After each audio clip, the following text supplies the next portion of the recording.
Shalom, shalom a todos, boa tarde. Mais uma vez aqui, a gente vai fazer a contagem do Homer. Hoje é o 36º dia da contagem do Homer. Eu não estou fazendo ao vivo, estou gravando, porque eu estou fora de casa e como eu não tenho certeza se eu vou chegar de volta em Nova Jersey até o horário previsto, vou deixar já gravado antes de pegar a estrada de volta para casa, amém? E vamos começar então essa contagem do homem. Eu agradeço a todos que vão participar dessa contagem, desse dia, que o Senhor abençoe a todos vocês. Eu vou fazer a oração de abertura da contagem do homem e depois a gente já vai ler o salmo, amém? Baruch atah Adonai Eloheinu melech haolam asher kideshanu bemitzvotav vetzvanu lehadenik lersher haomer. Bendito és tu, Adonai, Rei do Universo, que nos santificou e nos ordenou em referência à contagem do Homer. Obrigado, Pai, mais uma vez por esse dia, obrigada por essa oportunidade. Mais um degrauzinho a gente está subindo em direção a festa de Shavuot, que é Pentecostes, né? Essa contagem do homem são 49 dias no total, 50 praticamente, né? Porque no último dia já é o Shavuot, já é Pentecoste. E é uma elevação espiritual. Essa é a contagem do homem, uma elevação espiritual.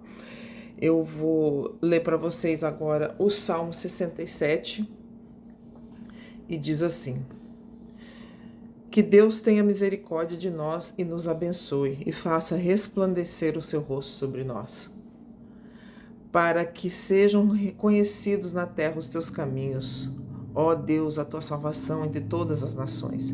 Louvem-te os povos, ó Deus, louvem-te todos os povos, exultem e cantem de alegria as nações, pois os governos e os povos com justiça e guias as nações da terra. Louvem-te os povos, ó Deus, louvem-te todos os povos, que a terra dê a sua colheita e Deus, o nosso Deus, nos abençoe. Que o Eterno nos abençoe e o temam todos os confins da terra. Amém? Esse foi o Salmo 67. Falando um pouquinho da contagem do homem, gente. A contagem do homem, a gente já tá aí, né, um pouco mais de 3 semanas. Não, já estamos na 4ª semana, né, da contagem do homem. São 7 semanas no total. Já passamos da 4ª semana, aliás. E a contagem do homem, ela no início foi a redenção do povo do Egito até a chegada do Monte Sinai, aonde foi dado para Moisés a Torá, né? Então, o judaísmo tradicional, os ortodoxos, eles comemoram até hoje nesse sentido, né? A contagem do homem como o recebimento da Torá. Mas para nós, que somos messiânicos, acreditamos que Yeshua HaMashiach é o Messias, a contagem do homem tem um outro significado, né? Já expliquei isso anteriormente, mas é sempre bom lembrar o porquê que a gente faz isso. Não é um legalismo, não é uma ortodoxia para nós. É palavra de Deus e sermos livres dentro dessa palavra de Deus, sermos livres para fazer o que Deus está pedindo para fazer, sem a ortodoxia, sem o peso, o fardo da ortodoxia e sem o peso e o fardo desse legalismo, né? Que muitas vezes o judaísmo ortodoxo. Então nós seguimos sim a contagem do Homer nesse sentido, como uma elevação espiritual que foi dado aos apóstolos depois que Jesus foi crucificado na Páscoa, o nosso Redentor nos libertou nos redimiu, e quando ele fez isso, no terceiro dia, ele ressuscitou e ele ficou na terra, como eu já expliquei em vídeos anteriores, ele ainda ficou na terra mais 40 dias, junto com os apóstolos, junto com o povo, ainda operando milagres. E o mais importante que Jesus fez depois da ressurreição, e ficou esses 40 dias na terra, foi trazer um alinhamento espiritual na vida dos apóstolos, dos discípulos dele, trazer um alinhamento para esse propósito, uma disciplina, uma redenção, um direcionamento para eles receberem os dons espirituais que eles iam receber no dia do Pentecoste, que eles receberam, inclusive, né? No dia do Pentecostes. Então, a contagem do homem para nós é isso, é essa preparação para nós sermos promovidos, essa preparação do dia da redenção, da Páscoa, da Pêssah, contando esses dias todos, nos alinhando com a palavra de Deus, nos alinhando no propósito de Deus, para que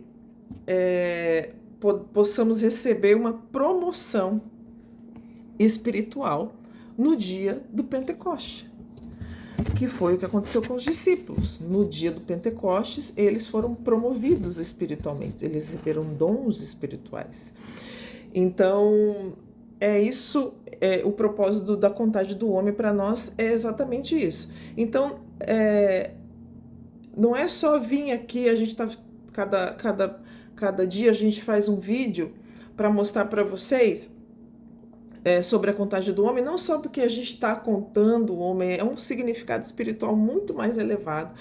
Você que está fazendo pela primeira vez a contagem do homem, ou já é mais de uma vez, cada ano você se elevar mais e mais espiritualmente para algo que Deus tem na sua vida, porque cada um de nós temos um propósito, cada um de nós temos um objetivo, cada um de nós temos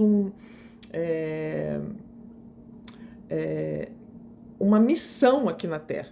Então, a contagem do homem é exatamente isso, você se preparar mais e mais para uma missão. Por um exemplo, se você tem um trabalho na sua empresa, na empresa que você trabalha, você tem a chance de ser promovido, mas o seu supervisor ou o seu chefe não vai te promover se você não estiver devidamente preparado para essa nova posição mais elevada dentro da sua empresa, dentro do seu ambiente profissional.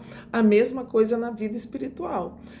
Deus não vai te promover, o sangue de Yeshua HaMashiach não vai te promover se você não tiver preparado, o seu vaso não tiver preparado para receber essas bênçãos espirituais mais elevadas. Não é só uma leitura de uma Bíblia, seguindo um salmo ou seguindo uma oração. É se preparar espiritualmente, no seu pessoal, na sua intimidade, para receber uma promoção espiritual. É isso que é a contagem do homem, é um alinhamento espiritual. E muitas vezes a gente fica assim, distraídos, né, com as coisas que estão acontecendo no mundo hoje. Muitas coisas estão acontecendo no mundo hoje. E muitas vezes a gente fica distraído com os acontecimentos mundiais, coisas assim, estão acontecendo coisas que realmente a gente se pergunta, meu Deus, volta logo Jesus, né? Coisas assim absurdas. Essa é a palavra. No mundo hoje, a gente acaba se distraindo tanto com as coisas que estão acontecendo no mundo e acaba deixando de lado a nossa vida espiritual pessoal com Deus, a sua intimidade com Deus, o seu dia a dia com Deus, né? Você fica tão preocupado em se manter, em manter a família, em fazer outras coisas, e acaba deixando a sua vida espiritual separada, parada, né? Tá estática, ela não move para lugar nenhum, fica ali naquela mesmice. E a contagem do homem é exatamente isso, para que você saia dessa mesmice, para que você saia desse local onde você está e comece a se elevar espiritualmente e acreditar mais no que Deus tem para a sua vida, nos milagres que Deus tem para a sua vida, na provisão que só Deus pode te dar. Amém, gente? E eu quero ler ali para vocês no Salmo 78, versículo... Peraí, Salmo 78, versículo...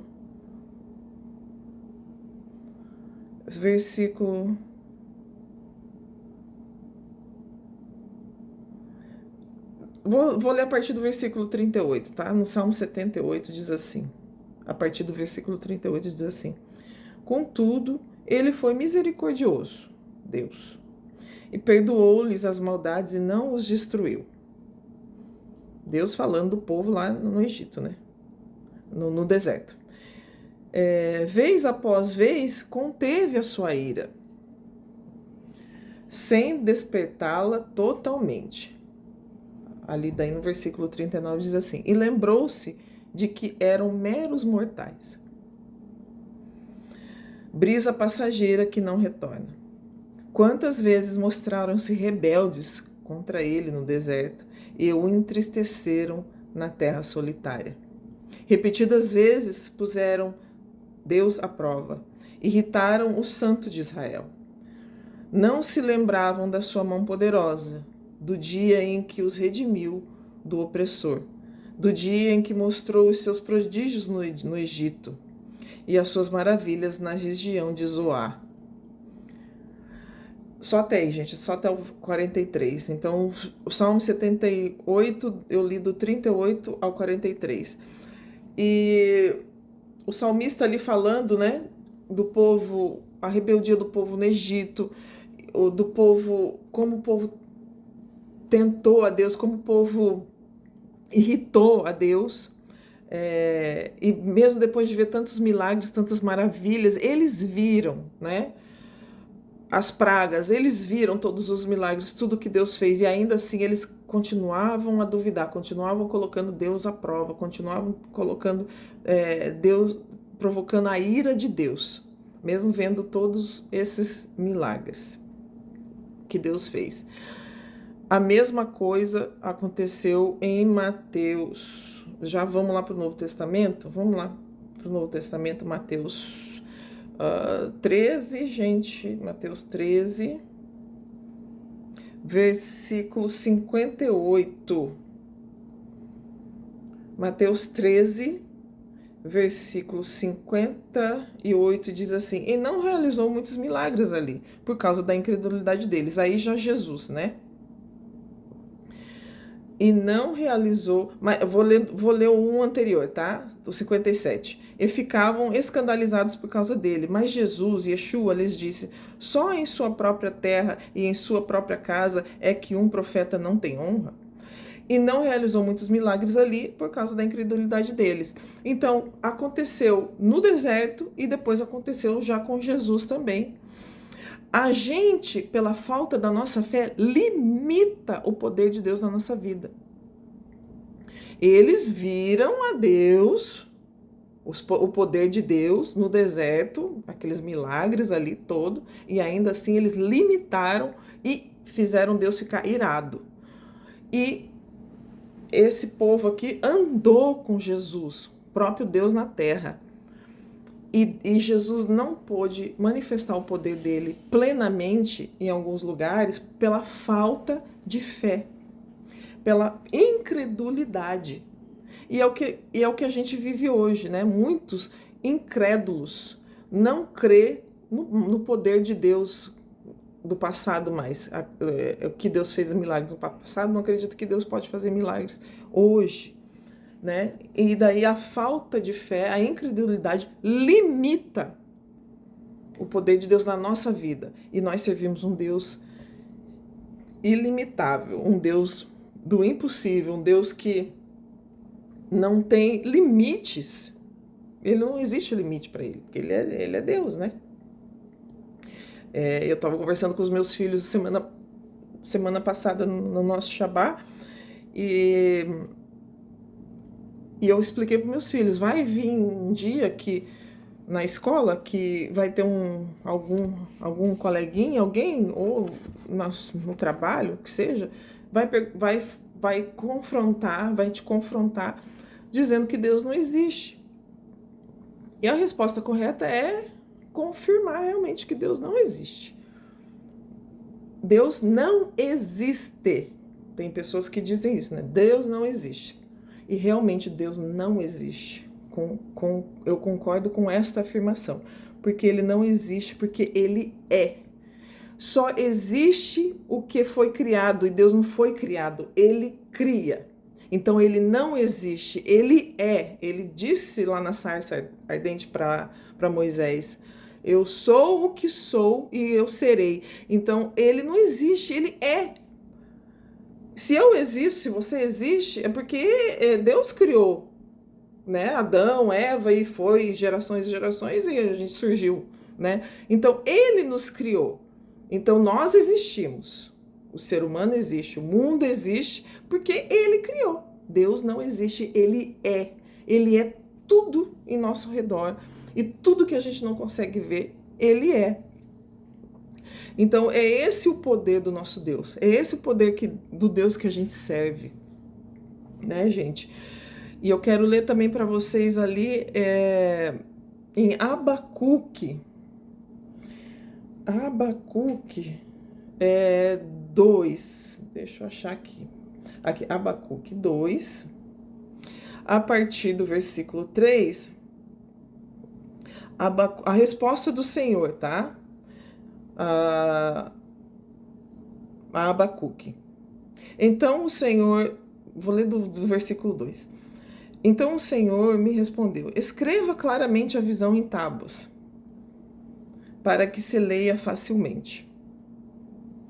Pois a visão aguarda um tempo designado. Ela fala do fim e não falhará. Ainda que demore, espere-a, porque ela certamente virá e não se atrasará. Escreva: o ímpio está envaidecido, seus desejos não são bons, mas o justo viverá para a sua fidelidade. Só que o que mais me chama a atenção nessa Abacuque 2 é essa parte aqui. Pois a visão aguarda um tempo designado. Ela fala do fim e não falhará. Essa palavra, tempo designado, é um apontamento, né? É um tempo determinado, é o que a gente está vivendo hoje.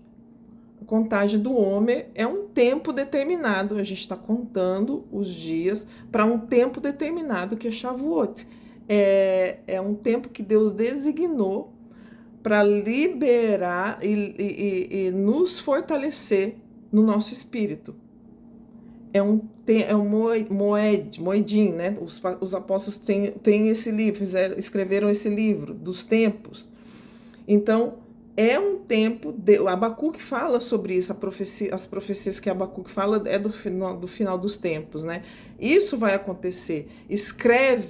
Ele escreveu, é um tempo designado para que a gente cumpra o que ele mandou escrever.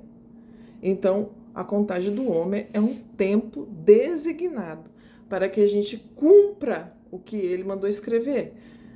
Jesus ficou 40 dias já ressurreto com os apóstolos e falou: vai para tal lugar, vai para Jerusalém, tal lugar, que de lá, fiquem lá até que venha poder sobre vocês, que é o tempo que ele determinou, até que esse tempo designado venham sobre nós.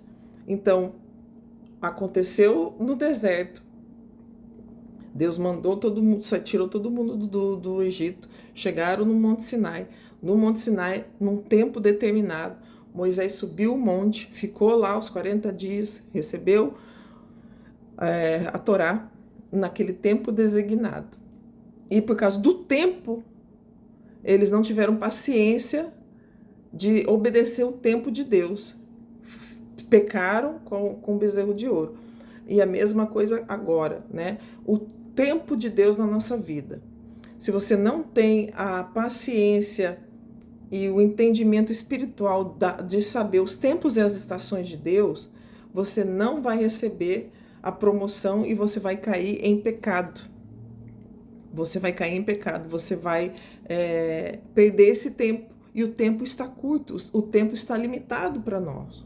O tempo é um tempo de fim, é um tempo do fim. Então, a gente precisa entender isso no espírito e a gente precisa compreender que esses tempos e essas estações, a contagem do homem faz parte disso, para a gente atingir uma promoção em Pentecostes, em Shavuot. Então, já estamos no 36º dia, reflitam, pensem, tirem um tempo com Deus para entender o que Deus tem na sua vida. Qual que é a promoção que Deus quer te dar no mundo espiritual. E a promoção que Deus dá pra gente no mundo espiritual, ela pode ser, ela pode se manifestar fisicamente em vários aspectos aqui na Terra, né? No seu trabalho, na sua família, nos seus negócios, na sua casa, com seus queridos, com seus familiares. Então, de várias maneiras, essa promoção pode acontecer no seu ministério, né? Então, a gente tem que ter esse entendimento, esse discernimento, essa obediência do tempo designado que Deus nos mostrou na sua palavra, na Bíblia. E não limitar o poder de Deus na nossa vida. Não limitar o poder de Deus na nossa vida. Usar a nossa fé e não limitar o poder de Deus na nossa vida. Nós somos os nossos maiores inimigos. Infelizmente, nós somos os nossos maiores inimigos. E às vezes é muito difícil. Tem gente que vive a vida inteira e não entende isso. Que você, eu, sou a minha maior inimiga. Deus está pronto para nos abençoar a todo momento. Mas exige disciplina, exige relacionamento e exige intimidade na simplicidade. Foi isso que Jesus veio mostrar para nós. Uma intimidade na simplicidade. Amém? Eu vou ler agora a oração do portal das 18 horas, para a gente poder encerrar essa live. Amém, gente? E a oração do portal das 18 horas diz assim: Pai, elevo os escudos de oração e peço a cobertura do sangue de Yeshua, e que eu seja reconhecida pelos anjos desse portal, que se alinhem ao meu redor como um grande exército, retendo todos os ventos infernais e que tragam os ventos que vêm direto do trono da glória. Na autoridade do nome de Yeshua, eu proíbo todo levante, roubo e ataque contra mim e tudo que se chama pelo meu nome. Peço perdão por todo pecado, transgressão e iniquidade, tanto os meus como os da minha família, sejam apagados e que todo escrito de dívida seja rasgado em nome de Yeshua. Eu neutralizo a ação dos espíritos ligados ao ar, declarando que os meus sentimentos estão alinhados às frequências do trono, que seja desfeito todo pacto, conexão com os espíritos ligados à comunicação, mídia, arte, orgulho, justiça própria, inveja, ciúme, racionalismo, humanismo, respiração, ansiedade, magia, astrologia, tanto os meus como os da minha linhagem. Eu recebo a provisão, cura e cuidado necessário para este tempo. A unção da estação de outono, recebo abundantemente suas promessas, declarando que eu sou filha.